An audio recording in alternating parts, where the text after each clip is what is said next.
Ladies and gentlemen, this is the Right Guys Podcast, where we come back to you with even more doses of the truth. And now your hosts, Josh Hammerling and Max McGuire. Welcome back. Another edition of the Right Guys Podcast. Just silencing my phone real quick. Yeah, my name is Max McGuire. I'm Josh Hammerling. I hate it when it goes off. Like, I'll be in there. I think I've turned it off. We're in the middle of a really good run, and then boom, it starts ringing, and it's like, dang it. So, yeah, I get it. Well, a twofer. We were on yesterday because I had to reschedule Monday, but two in a row, and we've got something interesting. We're going to talk about a few different things. I know there was a couple things you wanted to talk about towards the end, but I want to focus a bit on the beginning on this fight that's developing in Florida. The special counsel, Jack Smith, his prosecution of Donald Trump for possessing his own papers.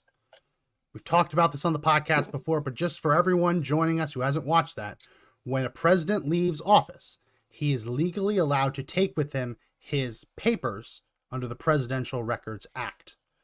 That's how presidents write their memoirs. That's how presidents build presidential libraries, where they have these collections on display for people to use them for research purposes and the like. You're allowed to take your papers with you. Yes. Biden did it. Obama did it.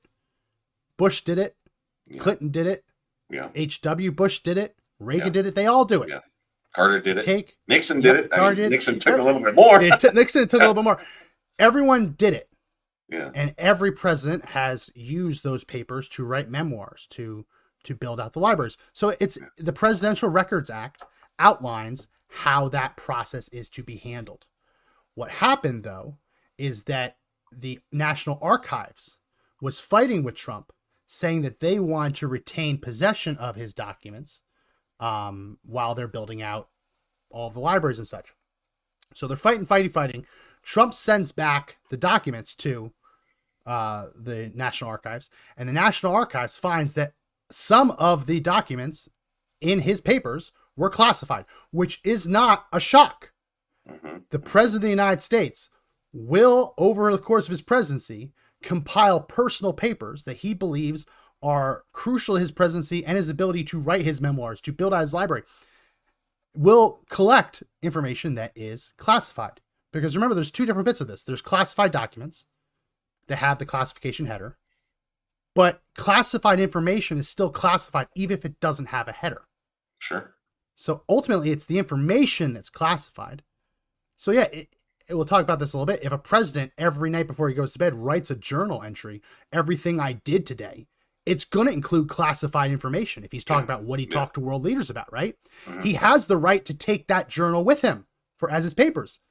So it's only logical that the Presidential Records Act would allow him to take with him classified information. Otherwise, it's to say that some low-level bureaucrat at the CIA or FBI or NSA can basically veto him taking his own diary, right? So obviously there's a crossover that there can be classified information in his papers.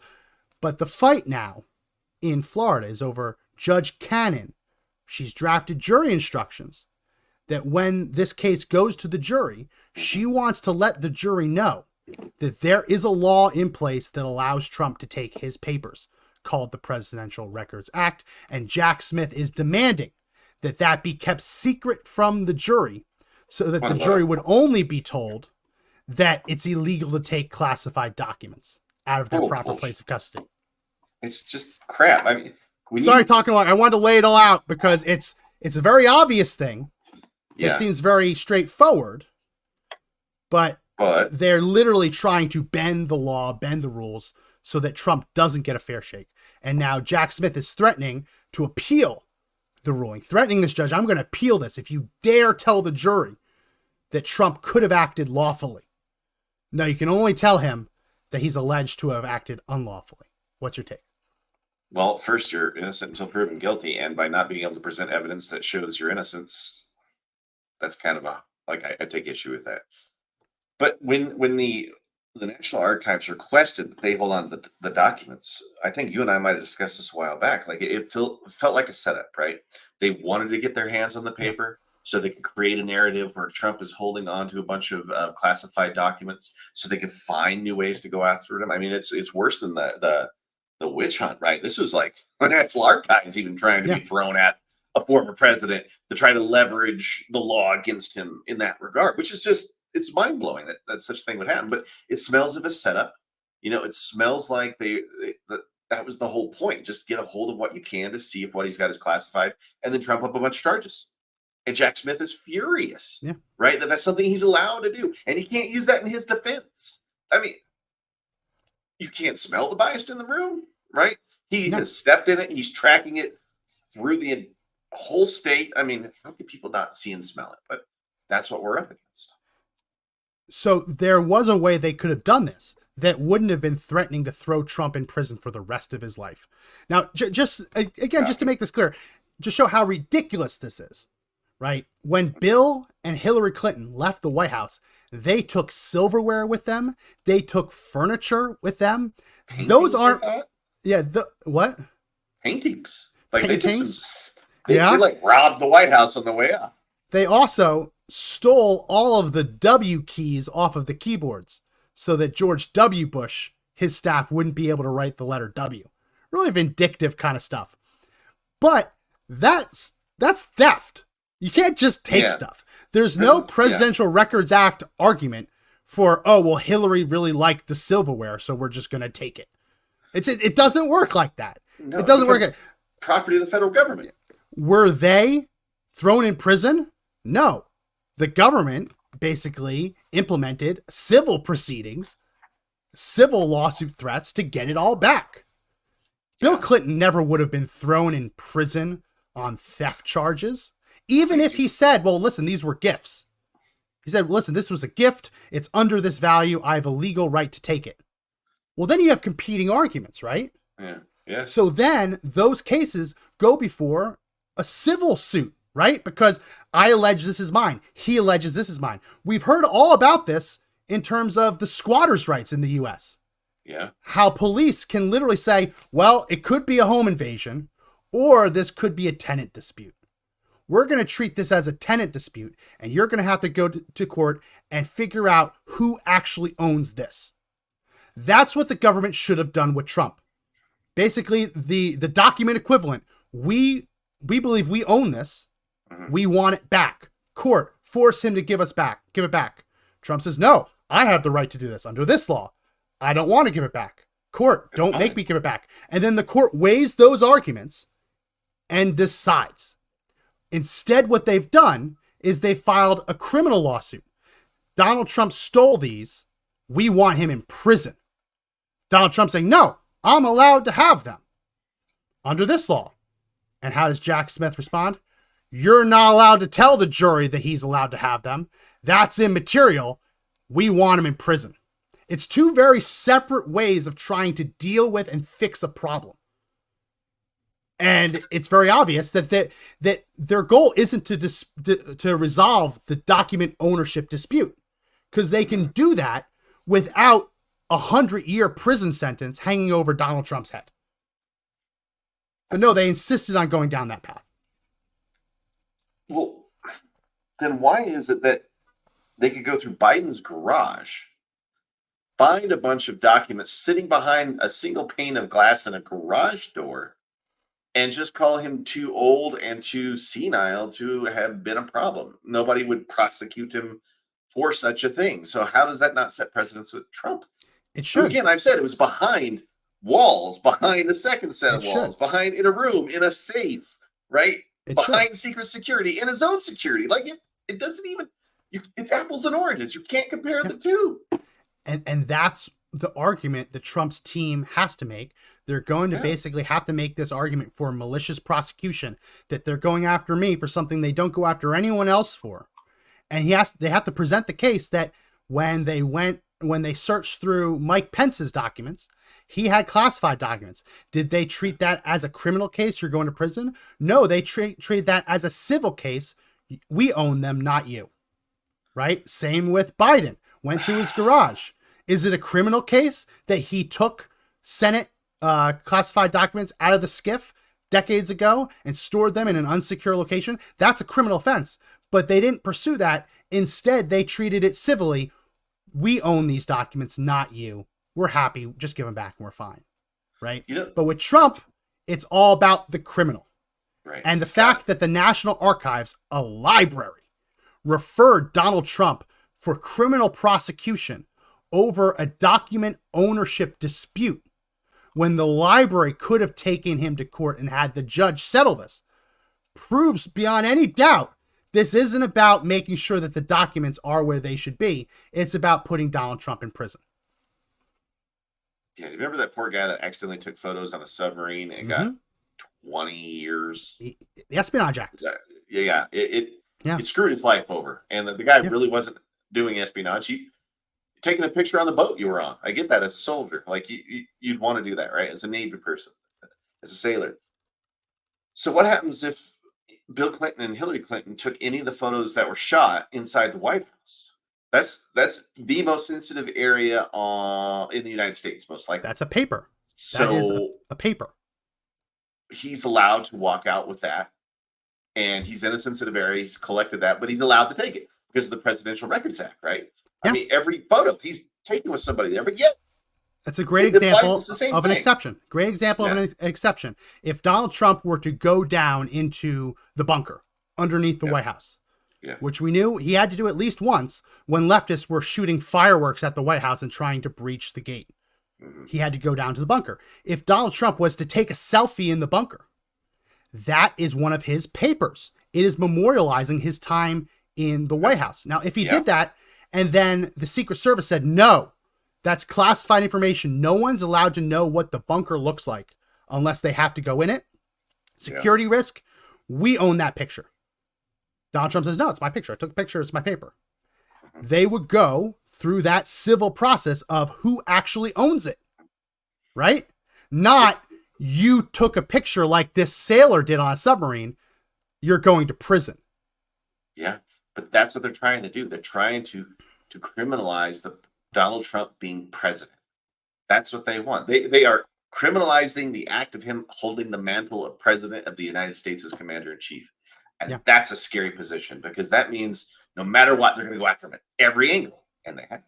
Now, the difference is in this case of this sailor, I'm glad you brought it up. This case of the submarine sailor, he was in a classified area. He had no right to take the photograph, right? Yeah.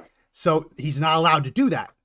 That's part of going into a classified area. They read out those rules. You know you're not allowed to do it. So even if it was one of his mementos, one of his papers from his service, he's not allowed to do it. But flip side, let's say, strange hypothetical, crazy hypothetical, that the U.S. Navy scheduled picture day inside of a classified area. Wow.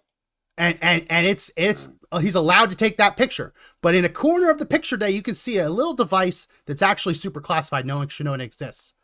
Is it a crime for him to possess that photo? You could argue no, because the Navy had allowed him to take the picture, encouraged him to take the picture. That's not espionage. That's ownership of records, right? Yeah, we allowed you to take the picture. We wanted the picture to be taken, but we actually own it, not you.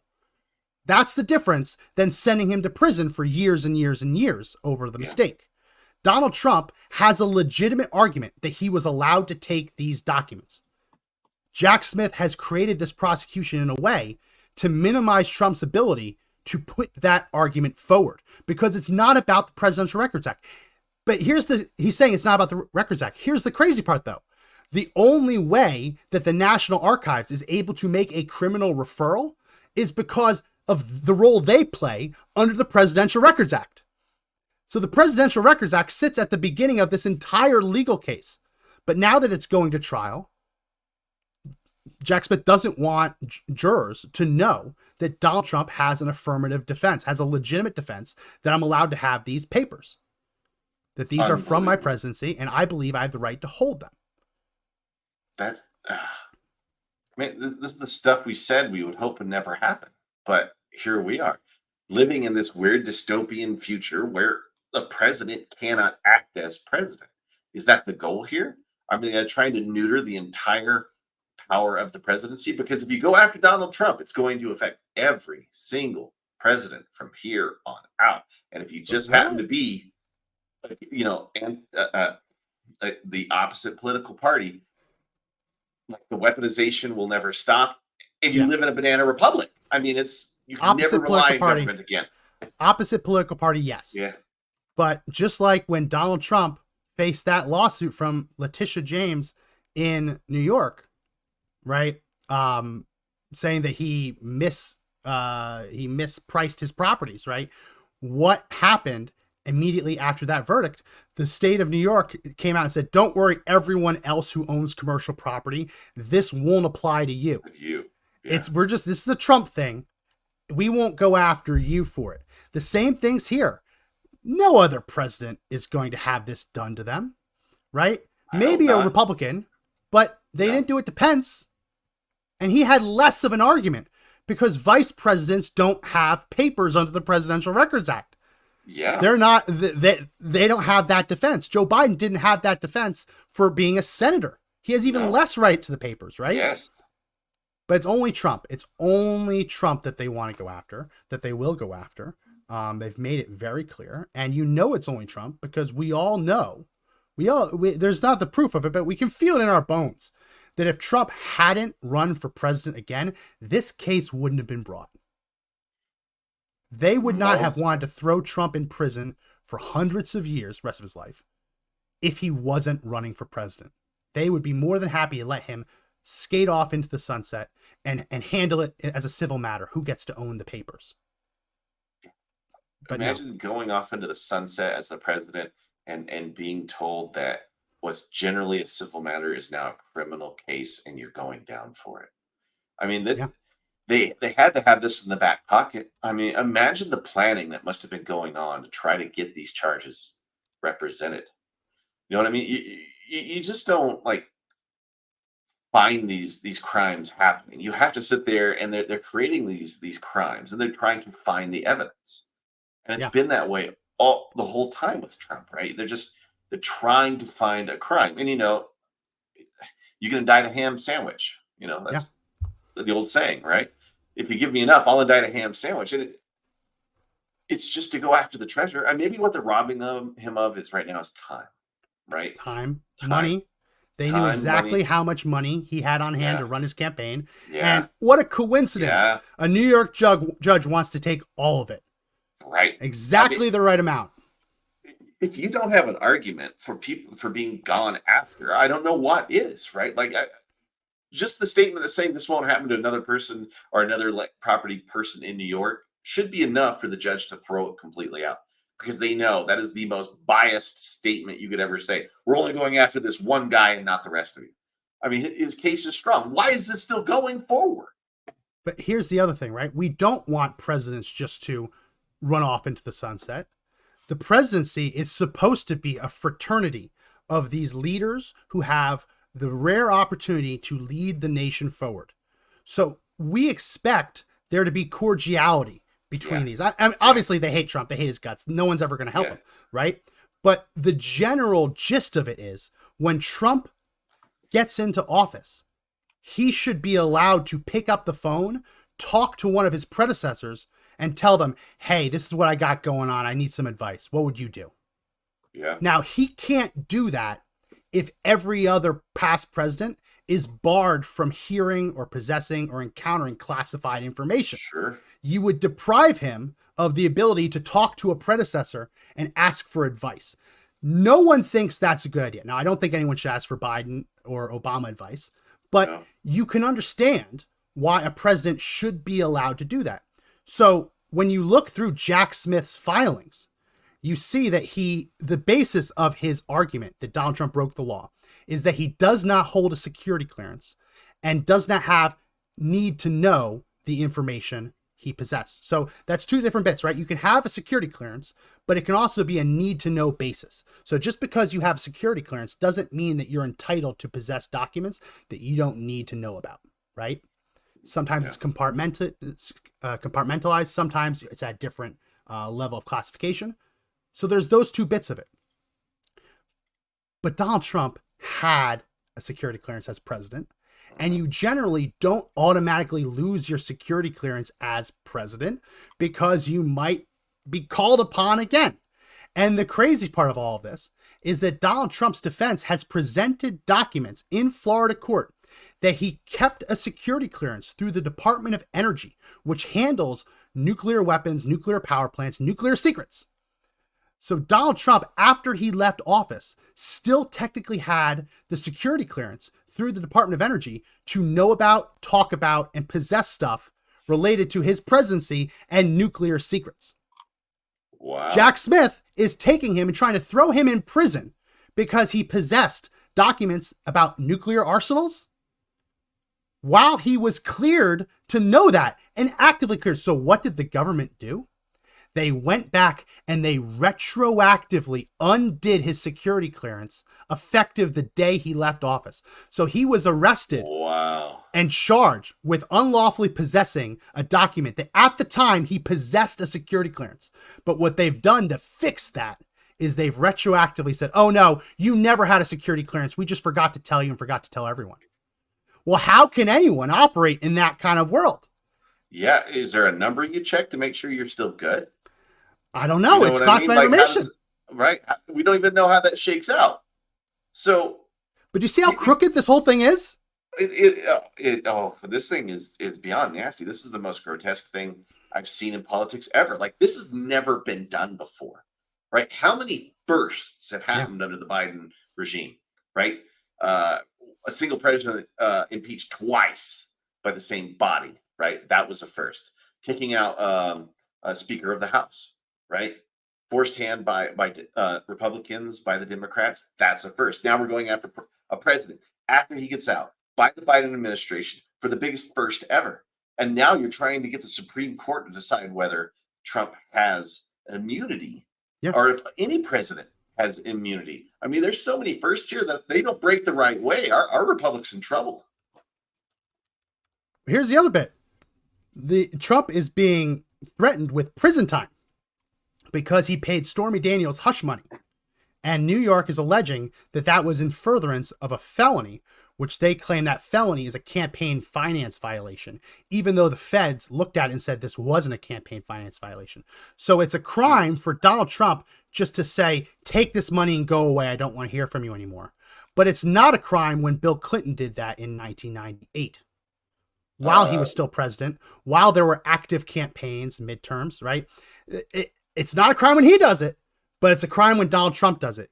They are quite literally twisting and rewriting the law to go after Trump for something that everyone has done in one way, shape, or form, but saying that Donald Trump was a criminal when he did it, right? It was criminal behavior. They're on and on about Donald Trump not having security clearance. He did have one still, because like as a candidate, they also give you a security clearance as a candidate, because once he gets the nomination, he's going to get briefings.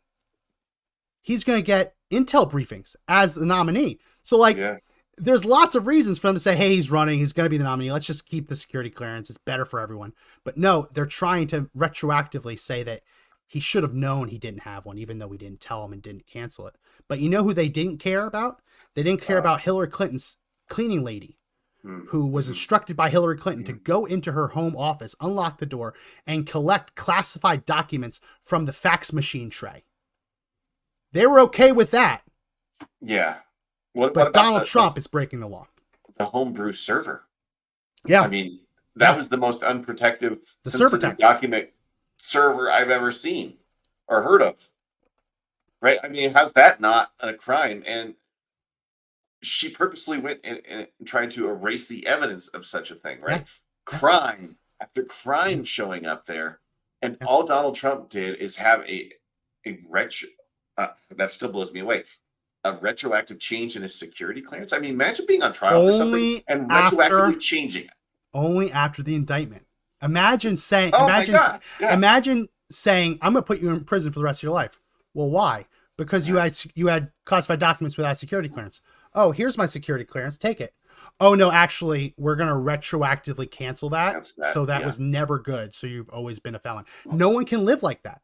No one can live like that. It's unfair to everyone. And there's different aspects of the classified document bit, because the Espionage Act, which is the law that covers this, that's supposed to deal with a spy stealing a document and giving it to an enemy. Yeah. The Espionage Act isn't supposed to cover a president taking a box of papers that he wants to keep for his memoirs and going to prison because there was classified documents in some of the papers. That's not what the Espionage Act is for. The Espionage Act, though, is for people who improperly take it out of its proper place of custody. So when you have Hillary Clinton, that bit, she took it out of the proper place of custody. She had her own server that wasn't protected the way a government server would be protected, left vulnerable, and allowed other people to access it. That's why the negligence part of it falls in. No one's alleging that Trump was negligent. They're saying you took these papers because you thought you could. Yeah, I did. Okay, go to prison. Well, no, how about we figure out who owns them? Yeah. That's the easy bit. Right. If I was this judge, I would have dismissed it and say, no, this is a civil matter. You need to go to court, figure out who owns the documents. There's two competing laws. I'm not going to throw someone in prison who has a legitimate defense. No, file the suit, say we own them, not him, and we want them, and let that work out. And if he still then refuses to abide by it, then come see me. That is the way this should have been handled. Yeah. Has any other president had their security clearances removed retroactively? I mean, maybe Nixon. I wouldn't be surprised if it was Nixon. But he was still right at, well, I don't know, because the president would still be protected even if he was president right until the moment he resigned, right? I mean, that's the example I'm giving. But imagine any other president going out there being told that their security clearance was removed retroactively. You would be able to leverage the law against any president, any former president you wanted to, which means that if you know that you're going to go to jail at the end of your term, why run in the first place? Or who would you have to answer to the whole time because you're worried about being popped for a law, right? Like, who do you serve at that point? So I don't know this specific bit, but there is access to classified documents for former presidents and vice presidents. There's an element of the federal regulation, Title 31. This part deals with like financial. I imagine that there's regulations for all the different aspects of the Federal Register, but there are different carve outs for like here, access to classified information may be granted only to individuals who have a need to know information, may be waived. However, this requirement may be waived, however, for individuals who served as vice president or president. So there is an element of this to say, oh, he didn't have security clearance. Well, no, technically, a president can possess classified documents without a security clearance. So if that's based in the Federal Register, then you say, okay, well, what are the circumstances that a president can possess classified documents without a security clearance? Well, in that case, he can be read in and someone can say, hey, I need your advice, right? The other example Trump has presented is the Presidential Records Act. These are my papers. We can dispute it. Let's fight this out in civil court. Who actually owns them? But no, they're insisting that the stakes be much higher, that he go to prison for the rest of his life unless he gives in to their ownership claim. Wow. Lawfare all the way. Like, I mean, the stuff he's entitled to. But it doesn't matter. The whole point is to get him. Get him out of the race. Get him out. They're still banking on Joe Biden winning because Donald Trump gets arrested and goes to prison. Yeah. They're still their game, right? Yeah. So keep playing the game because all you got to do is get right on one. Yeah. Right. That's why you throw 400 things at him. That's all they got to do. They only got to get him on one. And what happens when that happens? What do people do? Like, suddenly he's being voted for in states that he's running and he's in prison as president of the United States. Yeah. That's a possibility. Yeah. Well, then you get to I mean, if we reach that crazy hypothetical where he's put in prison in Georgia, if he's in a federal prison, it's very clear he gets out of federal prison if he wins the presidency. Less clear what happens if they actually locked him up in Manhattan or locked him up in Georgia. Very unclear for how the Secret Service would react to its federal mandate to ensure that the president has freedom of movement. And there's a state saying, no, we have the right to keep him locked away. But these are things that aren't written into the law, because at no point in our history have we ever said, well, what if we want to throw a president in prison after he leaves? Right? We haven't written it into the law. We don't. We've just treated it like, presidents can have their papers taken. And so the left tries to say that no one does this. No one has ever done this. No one has ever done what Trump has done. And yet, when the DOJ followed up and went to Mike Pence's papers, went to Mhm. Biden's papers, went to Obama's Mhm. papers, Mhm. went to Bush's papers, what did they find? They found classified documents within the papers. In every The single art, instance. the argument you make is the fact that they were all not prosecuted creates the precedent Mhm. that the Presidential Records Act may not trump the ownership of it. You can still dispute the ownership. But if someone has a good faith effort to say, hey, I have Presidential Records Act, these are my papers, you can't just throw them in prison. You Yeah, can't do it. but they want to, and they've been pushing it every day since 2016. The day he was elected, this stuff started. And Even it worse, hasn't slowed down. they You know what I don't mean? want the jury to know Donald Trump is allowed to take things from the White House. How does the judge even allow the thing to move forward? Like, do they want us? Are they going to try to legislate laws from the bench that deal whether a president can hold on to his own papers or if he can No, be prosecuted for these things? they are incredibly comfortable. They're incredibly comfortable with they're they're incredibly comfortable with just going back to the way it's always been. That presidents can take their papers, and if there happens to be a classified document, oopsie daisy, we'll take that. All done, right? Because like even if there was, let's imagine that there's a civil dispute, an ownership dispute, that Mike Pence says, no, this is my papers. The government says, no, these are classified documents. A court says, hey, no, these are the government's documents. Mike Pence says, I don't want to give them back.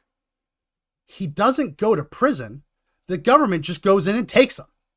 Yeah. Right? So even in a situation where there's an ownership dispute over the documents and one side just says, I'm not going to accept it, right? I'm not going to accept it. They just go and take them. They just go and take them. Mm. And they keep looking until they find them. Wow. This is how it would run. You don't say, oh, well, you violate the Espionage Act. You're a spy. You're a spy. So does that mean Woodward and Bernstein were spies then? Because they saw classified information that came out of the Nixon White House, even though they're with the press. But there's no laws protecting the press from having seen and talked about classified information. They typically just don't prosecute. So what happens to anybody that's ever been a whistleblower like that? Anybody who's tried to expose anything evil, or anybody who's been a reporter who has seen something, would they all go? I mean, would they all go to the jail? Would they all be prosecutable under the same standards? There are different laws in place to protect whistleblowers. There are different laws in place to protect reporters. It really depends on how a reporter came into contact with it. Sure. If a reporter is working a story and someone gives the reporter a classified document, traditionally, if it's like the New York Times, Washington Post, that reporter doesn't usually go to jail, go to prison. Now that changed a little bit under Obama, where they started tapping reporters' phone lines, subpoenaing them, charging them. A little bit different there, right? But if a reporter was to tell a source, hey, give me this document, that's very different. When you actively pursue a classified document, say, I want it, then you are actually soliciting it, right? You're asking for it. Yeah. And then it's a little bit different. If it just falls on your lap and you pick it up, you didn't break the law by picking it up. It really depends on how you got it, who asked for it from who, and also what you do with it, right? If you write a report saying, hey, we have evidence that there's a top secret program violating the rights of Americans, that's one thing. If you take the document and surreptitiously give it to the Iranians or the Russians so that they can get around U.S. surveillance, that's a different thing, right? That's espionage. So that's espionage, right? So there are lots of cases that understand that having a document isn't just it. It really depends on intent, on what you intend to do with it. Now, what Jack Smith is saying is that when Donald Trump didn't give them all the documents, didn't send all the documents, or had them move documents around into different rooms, different buildings, that showed his intent not to comply with the government's subpoena. What Donald Trump will say is, no, I complied with the subpoena. Me moving around my documents, the only intent that shows is that I moved around the documents I believe I own. And then it should be right back to an ownership dispute. You see, this could all be so simple. It could all be so simple. So why make it so complicated? Why? Because they want him if in this prison. is a simple solution, because they want him in jail, right? It still comes back to how do we get him, right? These are the last desperate death throes of trying to get him. I mean, this is it. This is the last ones they've got, at least as far as I know, unless they find something new to create to go after him, which could be the November or October surprise, right? New charges for Trump right before the election. But why? Why do it? What? We all know why. Get him out. They truly believe this is an illness. They truly believe he's a threat to democracy, and that they are warriors. They are just warriors saving the country from itself.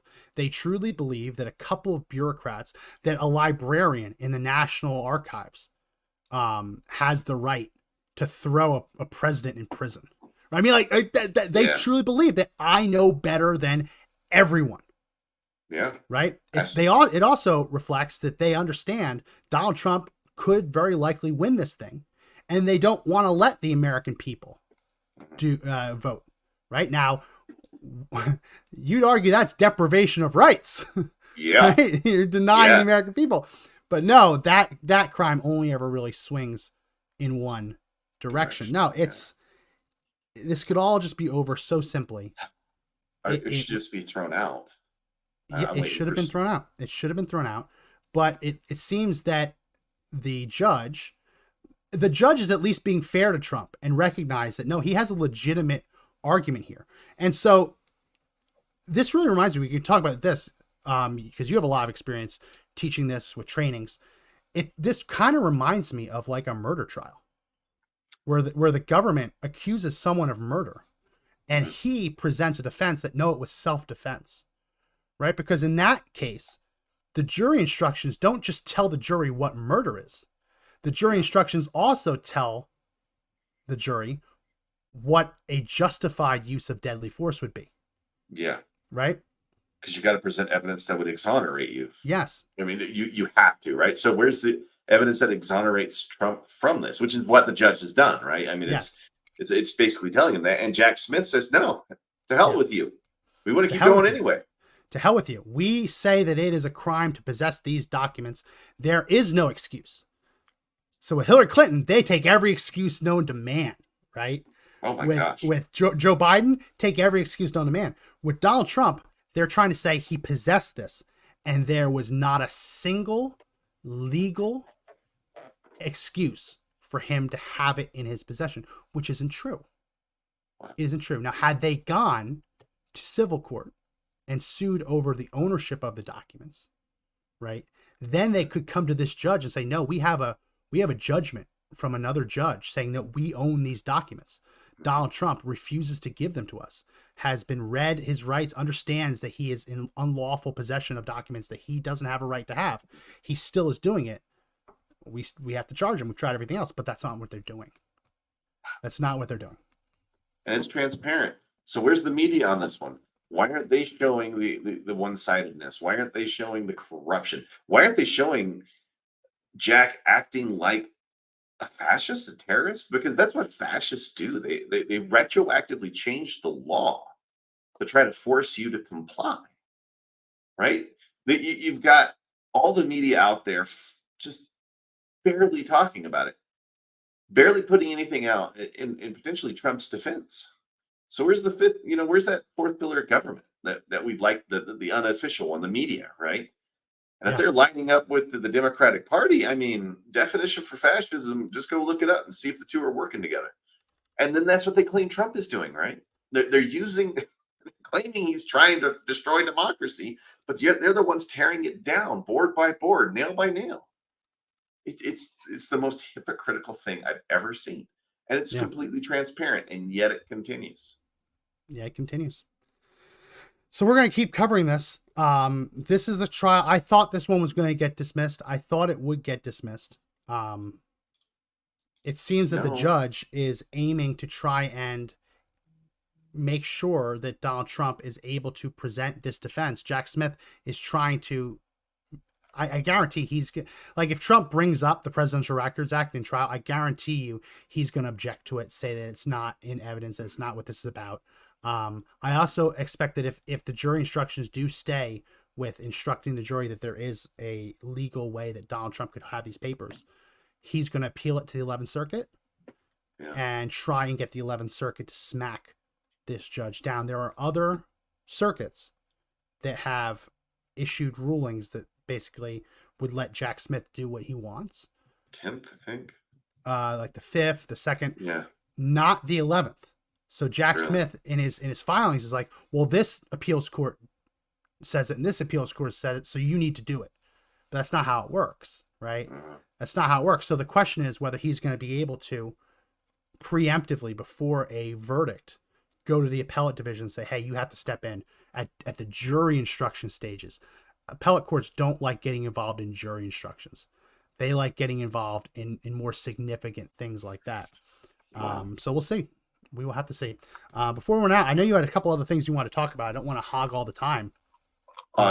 What's you got on that one? It's tax season. Let's see if Hunter Biden is going to pay all his taxes this year. Let's see if that's all on the up and up. He tried to get the case dismissed, and they denied it. Yeah, which I thought was pretty interesting. Because they had what they called like a airtight case on that. They're like, this is all going to go away, and they're letting it stand. There's a lot there that has to be unpacked. And that's not just he forgot to pay his taxes. Yeah, what they're showing is a willful attempt to move money around and not have to pay for it. And this is where it gets really difficult when you have arrangements like 10% for the big guy that you want to keep a secret, right? When it's 10% for the big guy, and the big guy, Joe Biden's not getting the 10% check, it's going to Hunter Biden, and he has to pay the big guy, right? For James Biden, it's going to Hunter Biden, he has to pay James. Where do the taxes fall? The taxes fall on the last person who had a legitimate payment, right? Wow. If Hunter Biden takes a sack full of cash and drops it in the trunk of his dad's car, and they keep it hush hush, secret, they launder that money, that they just keep that separate, right? That's not Joe Biden's income. That the last thing they can track is it's Hunter Biden's income. Yeah. Right. So the defense, you can't defend the things like, oh, I wrote off strippers. He's not gonna be able to defend that, right? But that you can chalk it up to, I was a crackhead and I don't know the tax code. Even though I'm a lawyer, I don't know the tax code. What he's not going to be able to explain is the taxes he should have been paying on all of the money that he collected, but he was paying out under the table to other people. Because the only way for him to do that is to sick the tax man on those other people. There's evidence of real crimes.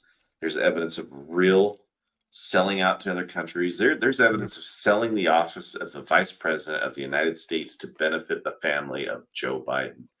And that should be the front and center story. That should be what they're prosecuting. That should be what they should be reporting about every night on all of these liberal stations, but they're not. They're just there to carry the water, to push the agenda, to get their people elected.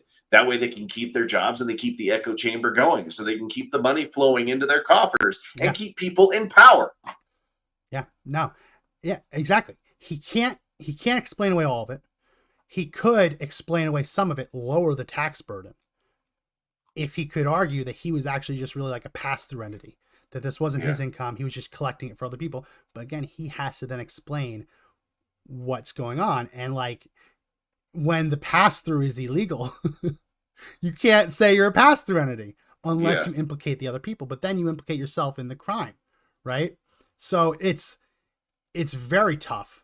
If this starts going down the path where he has to start talking about who got what, why they got it, I wouldn't be surprised if Joe Biden issues that pardon.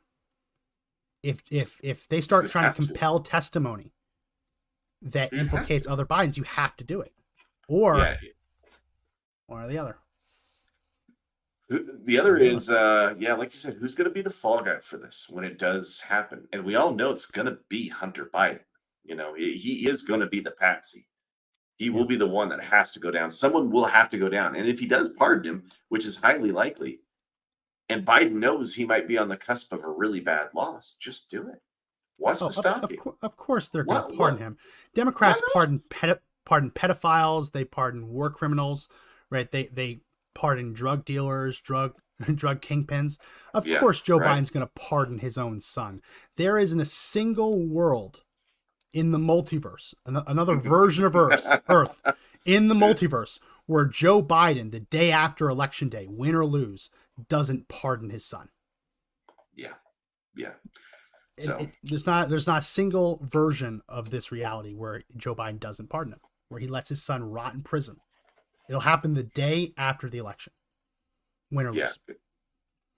The next part is, did you ever think that P. Diddy was going to be in the position he's in?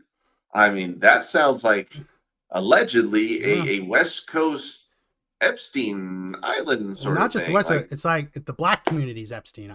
yeah, on top of that, because how many of those poor folks were forced to do sex acts to get into the business? How many Yeah. pedophiles were preying on children? How many things were done and said? How many things were recorded? Yeah. You know what I mean? It's a little humorous on like Black Twitter. I like to read through Black Twitter every now and then. Yeah. They were very the people in Black Twitter, African Americans on Twitter, lots of jokes, but they love to talk about Jeffrey Epstein as like, oh, this is a white people thing. This is what white people do. Look at these white people. They get this money, they get this power, they buy this island, and they sodomize these kids. It's been I've chuckled a few times going back and watching the same people now saying, oh shit, we have it too. Right? Yeah. It's not a race thing. If you No. give someone enough money and power, Yep. they will exercise that power against other people, and they will take advantage of those other people in any number of different ways. And unfortunately with P. Diddy, it appears, based on the evidence that we know already, that he may have engaged in some really gross, disgusting stuff. The thing is that other star, people the warning signs are out there. You know, how many times does Seth MacFarlane make jokes about stuff like that in Family Guy? Cat Williams used to say all the time that he was some sort of thug and a criminal, and people didn't believe him. Who was it? I don't think it was 50 Cent. It was one of those other artists that are out there saying this guy's just up to no good. And imagine that the entire FBI is just turning a blind eye to this stuff. I mean, they don't see something like that is going on. I mean, it's kind of hard not to notice two East and West Coast powerhouses of sex, drugs, and rock and roll happening, right? Underage sex with mind. Like, what's the FBI doing? Are they busy going after Trump? That's the other side of this, right? With Epstein, it was very clear from what we know and what we can extrapolate that there were a lot of people in prosecutorial positions and law enforcement whose goal was not to put the guilty behind bars, but whose goal was to minimize the exposure of the co-conspirators. Yeah. So if you remember, when Jeffrey Epstein went through that original indictments, original charges, one of the early agreements that he was able to secure from the federal government was like immunity for people that he was involved with. Wow. So the government is very open and willing to give that immunity because there's very powerful people. There was a reason that Jeffrey Epstein, when you walked into his house, right front and center was a painting of Bill Clinton wearing, I believe it was the Monica Lewinsky dress. Literally, it was a picture of Bill Clinton in drag. Now, why do you do that? Why do you put prominently in your home a painting of a former president in drag? You do that to exert your power over him. I'm going to do this to you, and there's nothing you can do to me. Yeah. And it's to show everyone else, because this wasn't in a closet somewhere under a tarp. No. Front and center. It's to show everyone else that walks through this room is like, oh no, I've got him on a leash. I've got info on Bill Clinton. He can't touch me. I can do this all day. Every house party, every cocktail party, people are going to see Bill Clinton in a dress, and he can't stop me because of what I know. That's power. That's power over people, and it's information that gives them the power. And Clinton just kept going back. just Yeah. kept going back. Yeah. And there's so many people involved. I thought it was really odd that, several months ago, the Tupac Shakur murder case opens back up. Oh, it's And reopening? well, it's been reopened is because it had to deal with the sexual assault or I think it was a sexual assault lawsuit levied against P. Diddy by one of his entertainers. And there were some big names that were popping up. Leonardo DiCaprio had to give a testimony. He mentioned like names like Jamie Foxx and a Barack Obama. Yeah. And it was just started blowing my mind what he was alleging that was going on, like $30 million being moved to an African nation. But this guy had ties, or at least an understanding of who might have committed the murder for Tupac, right? And then it opens the case back up because now you've got a legitimate witness again. And people down the line started freaking out. And did you know Suge Knight has a podcast from jail? I had no idea. I didn't know that. I'm still He's trying to in figure jail. out. All these people are tweeting or podcasts from jail. I didn't think jail was that lenient with this stuff. He's got a podcast, and he says that they knew what Diddy was up to, and he's going to be disappeared. That's his claim. That's Really? that's what he's guessing is going to happen to him. And he may not be wrong. I mean, we saw what happened to Epstein. I mean, just to magically die in a cell when all the cameras go off and two guys walk away and don't sign the lookbook, right? It's kind of like, wow. Have you seen a little similar? Have you seen the guy who does sports bets from jail? You've got to be kidding. Seriously? It's really funny. He picks winners. He picks winners. So every week he puts out a video, and it's someone comes to visit him. I'll see if I can find it. I can't find it right now, but they come to visit him in visitation. So it's like the video is taken with him holding the phone with the glass in between him. And he's on the phone, and he's like, okay, this week you're going to bet the over on this game. You're going to do the under on this game. That's money line here. This guy's going to shoot this many threes. And he picks winners.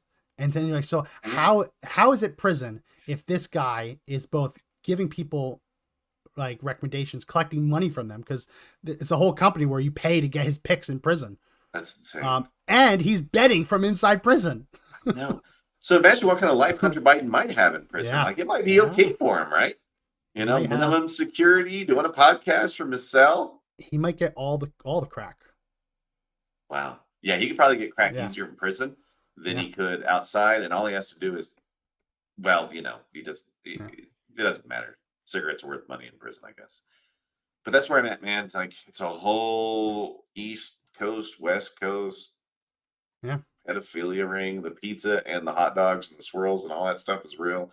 I'm worried about Bieber, right? I mean, P. Diddy brought him into the world. Imagine all the Bieber fans out there that are like, and if he was, I hope he's okay, right? That's just the stuff you're dealing with.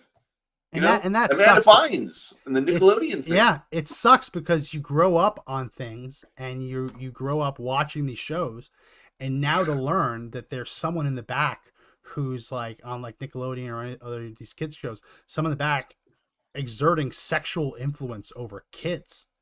Yeah. And then you look back through all of this and you realize that all of this was done while they're being molested and groomed. And you're like, I can't believe that like this I found as a kid, I found joy in these shows. And you look at them now and you're like, oh, this is terrible. Who could let this happen? It makes me totally rethink what I understood Nickelodeon was at the time. Imagine how many parents just plopped their kids in the 90s in front of the TV and just had Nickelodeon on because it was children's programming. I was one of them. I used to watch You Can't Say That on television, right? I used to watch. Yeah. I remember when Nickelodeon was new and it took off, and all that time in the background, kids were being hurt. I got in trouble watching Ren and Stimpy. My parents didn't want that. Ren and Stimpy's a weird ass cartoon. Yeah. I've seen it. It's funny, but it's weird. I haven't seen them all. It is. But that was the one I wasn't allowed to watch. Yeah. Well, your parents got that one right. That yeah. certainly one of them. Like, there's a few. But now there's all this in kids' television shows. There's all this overt symbolism in it, like Illuminati stuff and triangles and all the spirals and it's been hiding in plain sight. Yeah, you turn on a Disney movie, one that you grew up as loving as a child, and there's a warning, a white supremacy warning. Now on the beginning, what the hell? What's the white supremacy warning? Oh, right. Peter Pan like fights a little bit with the Indians. That's a white supremacy warning? Like what? Yeah. No, it's there. I mean, It's are we there going now. to get rid of Macbeth? Are we going to get rid of all the Shakespeare classics now because they're not sensitive? The pendulum is swinging back in the right direction, thankfully. But it's got to move faster and faster and faster. Well, we're almost out of time. Any final tidbits you want to add? Yeah. Get your taxes in on time because the rest of us actually have to deal with the law. Don't talk. Stop. I'm going on extension anyway. I'm paying. I'm paying and going on extension. But After Biden can get away with tax murder and the rest of us, well, yeah, it's the worst. It's the worst time of the year because self-employed people, you're writing a check to the government, and you're giving them an interest-free loan with your money, and then they give you some of it back once you actually file after your extension. It sucks, but yeah. 12 days. 12 days, but who's counting? That's it for this edition of the podcast. If you like the podcast, subscribe, give us a thumbs up, like. If you're watching us on Twitter, make sure you like the page it's running on, but also follow us on Rumble and YouTube, as well as we're all on all the different audio podcast networks, Apple Podcasts, Google Podcasts, Spotify. We're all over there. So if you want to listen to the audio versions, you can find us there as well. That's it for this edition of the podcast. My name is Max McGuire. I am Josh Hammerling. Remember, everyone, the fight to take back the country is not over yet, but the only way we win is if we all stand and fight together. See you next time. See ya.